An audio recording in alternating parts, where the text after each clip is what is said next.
Olá, amigos do canal Doutor Agro. Vamos a mais um boletim Agro 30 que tem saído aí a cada 2 ou 3 meses com os dados de mercado, com a questão das análises, o que prestar atenção no mês seguinte e principalmente também os bons momentos com os amigos aí do agro. Nesse vídeo vai um resumo das primeiras estimativas da safra 24-25, que está o planeta de olho na performance do clima aqui no Brasil e no apetite de plantio dos nossos produtores. Então vamos lá. Primeiro bloco, os fatos que marcaram o mês de outubro no agro. Grãos, Conab, primeiro levantamento da safra 24-25. Vocês podem acompanhar aí junto comigo. A produção de grãos estimada agora em 322,47 milhões de toneladas, 8,3% acima do que foi a safra anterior, que nós tivemos um pouquinho aí de problemas de clima, né? Muito doloroso para alguns. Isso daria apenas o Brasil colocando 25 milhões de toneladas de grãos a mais no mercado. A boa notícia para o nosso desenvolvimento é a da área, que a Conab estima agora que nós vamos pular para 81,34 milhões de hectares plantados, lembrando que aí tem a segunda safra, né, contada, o que dá uma variação de quase 2%, ou seja, mesmo com essa situação de preços menores, os produtores brasileiros agregariam aí 1,51 milhão de toneladas a mais. Eu lembro que eu tive lá na Farm Progress, no Iowa, e os produtores americanos perguntavam assim, mas como com esse preço a gente perdendo dinheiro e o Brasil segue expandindo a área, né? Segue por causa da eficiência, por causa do grau de capitalização de muitos produtores e porque esse mercado, sem dúvida nenhuma, vai voltar. Vocês viram no vídeo anterior aí quanta soja nós vamos precisar no mundo a partir dos próximos anos, né? Quantas toneladas a mais por ano.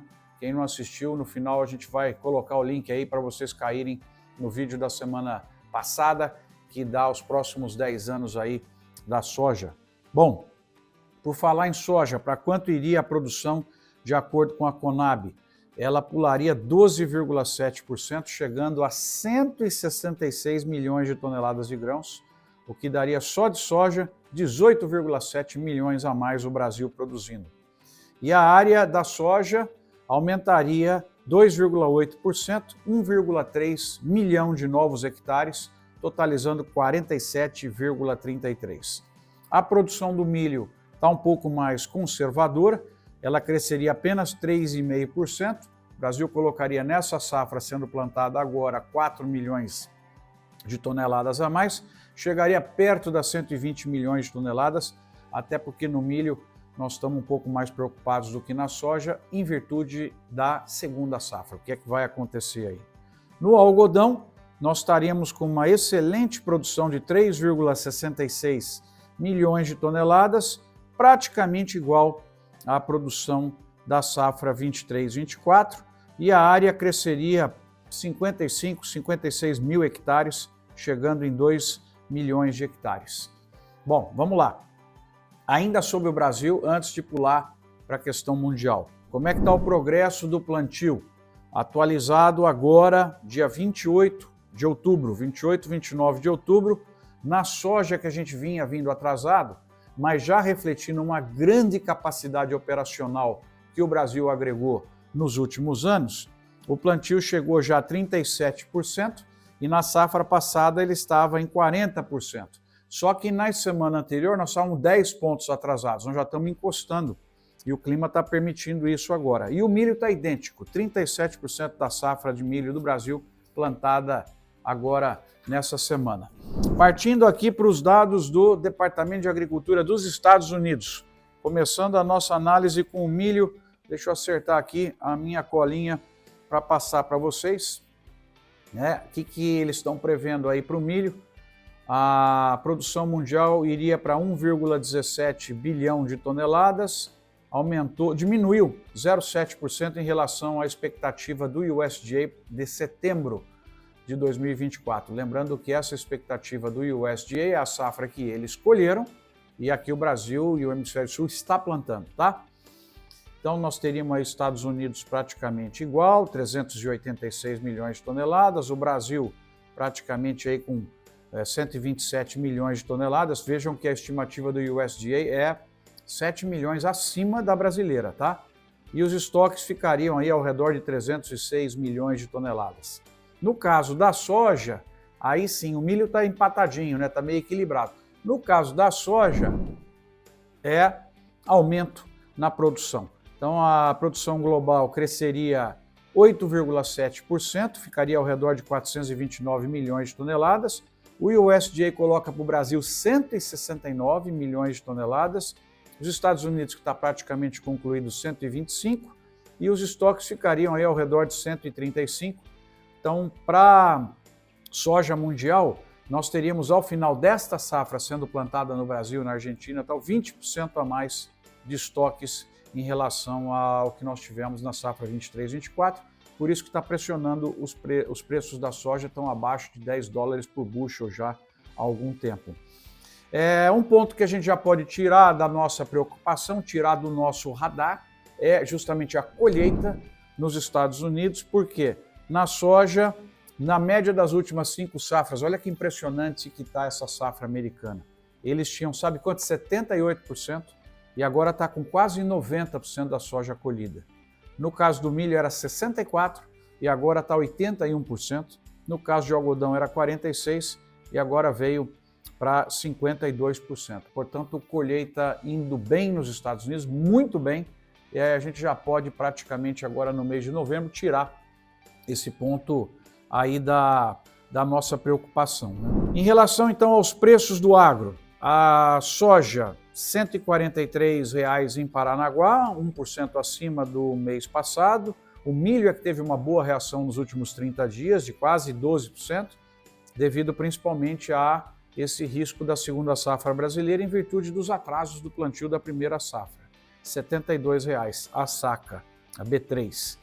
O algodão praticamente R$ 4,00 por libra peso, é estável. O café deu uma boa reagida, R$ 1.517 a saca.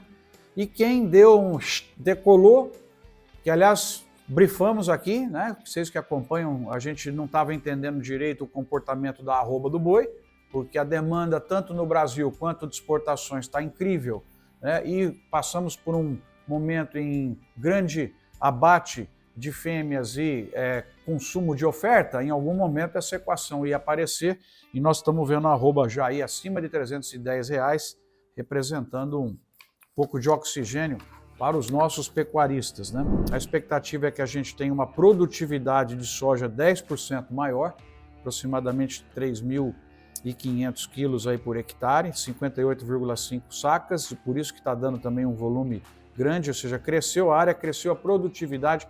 Quem sabe aí os produtores possam ter um pouquinho mais de margem, né? Em relação aos insumos, né, a situação de custo é 15% menor aí nessa safra e o preço dos produtos caiu praticamente 30%. Por isso que na questão dos insumos a gente está vendo ainda aí negociações mais lentas, uma tendência talvez de manejo mais barato por conta dos produtores aí, o que gera um pouco mais de pressão.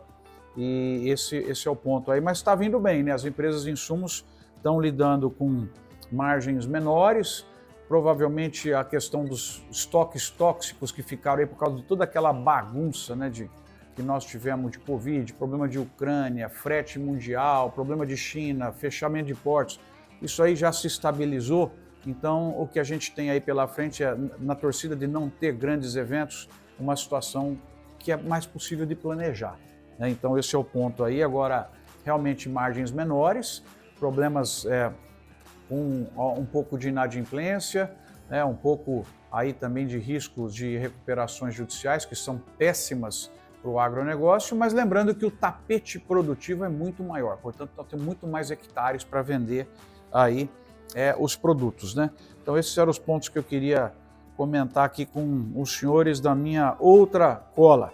Voltando aqui então, a balança comercial vem vindo muito bem, as exportações do agro foram de 14,2 bilhões de reais, crescimento de 3,6% em cima de setembro de 23, principalmente com efeito aí de preços, importações de 1,6 bilhão, principalmente fertilizantes e defensivos, o que dá um saldo do agro apenas do mês de setembro, né, outubro não fechou ainda, 12,6 bilhões. E o nosso acumulado de janeiro a setembro está em 126 bilhões de dólares, está em linha com o que aconteceu no ano passado, que foi recorde dos recordes, né? Um número muito bom aí. O que é que a gente precisa ficar de olho em novembro para passar para vocês? Comportamento do clima no Brasil e na Argentina, é a principal variável hoje que está todo mundo olhando, e as perspectivas são boas, principalmente para a primeira safra, né? Preocupação nossa, então, é a segunda safra, o milho entrando atrasado, será que ela vai secar um pouco antes ou não? Então, eu acho que vocês que têm soja, dificilmente nós vamos ver variação de preço agora. No milho a gente teve alguma recuperação e conforme o risco climático no Brasil for aumentando, pode ser que venha um pouco mais aí de recuperação. Mas esses preços também não tá bom para o produtor de grãos como esteve, mas por outro lado, para a ração, para os produtores de proteína animal, tá bom, né? Tá mais previsível, exportações crescendo, enfim, é interessante no agro, né? Como você tem um ano que é melhor para um, depois vai para o outro. Então agora a gente espera também que o setor de carnes, tão importante que é para o Brasil, possa ter mais envergadura e crescimento aí nesse ano, em virtude da situação de custos um pouco mais controlado. Segundo ponto que a gente tem que olhar é tudo que varia violentamente no mundo todo dia, né? Então observar essas tensões aí no Oriente Médio, o que pode acontecer na questão do petróleo, na questão de fertilizantes e outros insumos agrícolas, mas aparentemente, aqui eu estou arriscado a fazer um grande erro, aparentemente a coisa está mais tranquila do que estava na nossa análise de 30 dias atrás aí, né? Vamos ver o terceiro item, como é que fecha a colheita americana. Já está praticamente encerrada, mas nós já vamos ter aí os números finais. E também observar, como quarto item, né, se continua firme as performances do boi, o que eu acredito. A cana vindo bem aí também, recuperação dos preços de açúcar, de café e de laranja, onde em breve vem um vídeo aí para vocês. Nós tivemos a chance de estar lá no Juice Summit, Antuérpia, para explicar para os grandes compradores de suco do Brasil o porquê que aconteceu isso com esses preços, o problema do greening, o problema que a gente tem aí gravíssimo da seca e do calor extremo que afetou não apenas os nossos laranjais, mas também o café e também a cana, onde as preocupações para a safra seguinte já são grandes aí, em virtude se ela vai conseguir ou não recuperar. Pelo menos está chovendo bem agora em boa parte do nosso canavial, né? E, por fim, o câmbio. O câmbio, a maior parte das incertezas hoje é interna, né? A questão dessas trombadas aí do governo em relação ao ajuste fiscal, declarações descabidas, tal. Outro dia eu vi uma análise que, se não fosse isso, era para estar em 5,10, mas ele fechou aqui quando nós estamos gravando esse vídeo para vocês, dia 29 de dezembro, já estava em 5,72. Então isso também permite um pouco mais de oxigênio para as nossas exportações, encarece um pouquinho a questão dos fertilizantes defensivos importados, mas é ruim para a questão de taxa de juros, é ruim para a inflação e outros pontos aí, né? Então, acho que esses são os aspectos que eu queria comentar aí com vocês. E então é isso, pessoal. Acho que torcer para novembro vir com bastante água, que todo mundo termine bem aí as suas operações com segurança de plantio e que a gente possa realmente estar vendo surgir aí uma grande safra de milho, de soja, de algodão, que serão extremamente importantes aí para o Brasil, né? O ponto negativo hoje que eu recebi, agora cedo, foi um comentário e uma ação muito infeliz, muito infeliz, que lá já está cansativo isso, extremamente cansativo, de uma das grandes empresas de lácteos, de origem francesa, onde foi dado lá uma declaração de que essa empresa, pelo seu CFO, de que essa empresa não origina mais soja a partir do Brasil, em virtude do desmatamento e todo aquele trololó que vem e vai originar a soja de outro lugar, né? Esquecendo aqui a questão do Código Florestal, esquecendo aqui a questão de que tem muita gente trabalhando direito com certificação internacional e de que sim, o Brasil tem o problema do desmatamento, é um problema isolado, é um problema que não está presente em muitos estados produtores, mas vem aquela generalização, essa notícia gerou um monte de mídia negativa aí para o Brasil e com razão está gerando uma reação do agro brasileiro, das entidades setoriais, né, com relação a esse erro, né, essa questão de jogar para a torcida, né, lá nas ONGs europeias e tudo isso, e você danificar todo um trabalho feito de sustentabilidade da AproSoja, dos produtores, das certificadoras. Vai lá um diretor e cria um estrago incrível dizendo eu não compro mais, né? A minha pergunta é, será que desses locais que ele está originando e que vai passar agora a comprar 100%, será que esses locais têm código florestal? Será que esses locais têm uma lupa tão grande em cima da produção? Né? Mas é mais um fato negativo que origina normalmente da Europa, né? Dessa vez de uma grande multinacional que provavelmente vai ter efeitos negativos a ela aqui no Brasil. Então, que esses fatos possam ser melhor pensados, né, por esses executivos das empresas, entendendo que as cadeias estão se organizando para fornecer exatamente o produto que é demandado por todos, né? Então é isso, pessoal. Espero que vocês tenham gostado. Eu convido agora quem quiser se ver aí nas imagens, né? Foi um giro grande aí nos últimos 2 meses, nacional e internacional, e essa é a parte que eu mais gosto aí do vídeo, que é ver as pessoas do agro brasileiro que estão construindo um trabalho maravilhoso, mesmo sofrendo essas agressões contínuas aí do ambiente internacional. Tá bom? Bom mês de novembro a todos vocês. Valeu!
Acho que aqui nós estamos perante os líderes.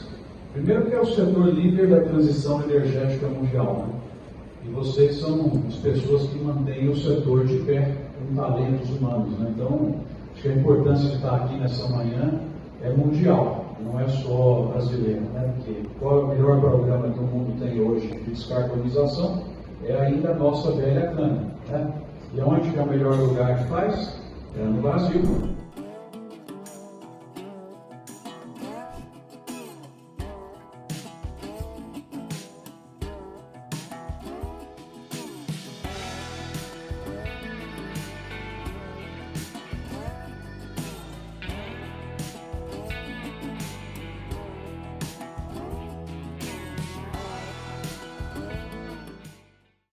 Para concluir, uma oportunidade gigante de crescer nos grãos, porque o mundo está cada vez maior, se urbanizando, muitos estômagos indo do campo para a cidade. Nós temos condição muito grande de crescer nas carnes, atingindo praticamente 35%, 40% de tudo que o mundo vai importar de carne vai vir do Brasil em 2033, e nós temos, como o Weber falou, e é um grande especialista, a imensa chance de crescer nas energias renováveis. Saibam vocês que o estado de São Paulo já exportou etanol feito da nossa cana para entrar na turbina de um Boeing nos Estados Unidos.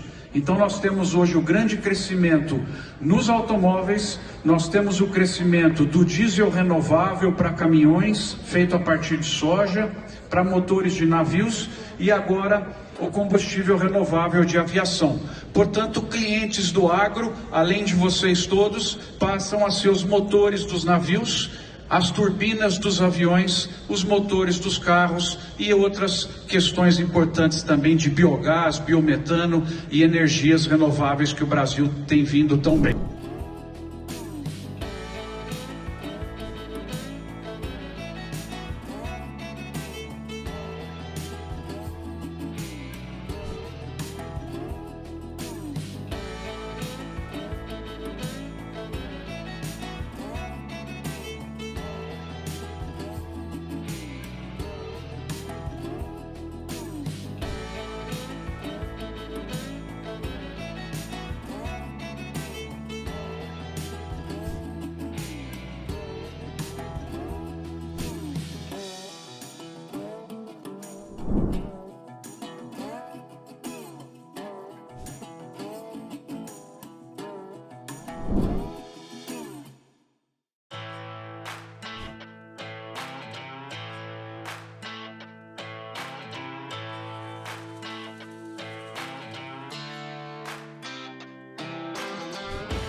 Música